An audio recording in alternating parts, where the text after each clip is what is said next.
इंधन दरवाढीमुळे शेतकरी दुहेरी संकटात आहे। डिझेल करता पंपावर ड्रम घेऊन शेतकऱ्यांच्या लांबच लांब रांगा लागल्यात। आढावा घेतला आपले प्रतिनिधी ईश्वर बोरसे यांनी।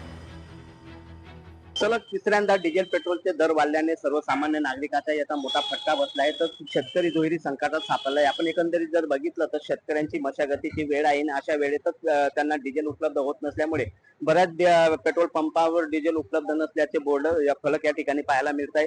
शेतकऱ्यांसाठी खूप संकटची गोष्ट आहे, कारण शेतीसाठी डिझेल व पुरेसं पेट्रोल साठा मिळत नसल्यामुळे शेतकऱ्यांचे खूप हाल होत आहे।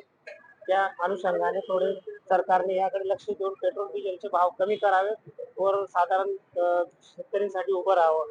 दर तर नको वाढायला पाहिजे, कारण डिझेल आणि पेट्रोल या अशा गोष्टी याच्यावर सर्व डिपेंड आहे।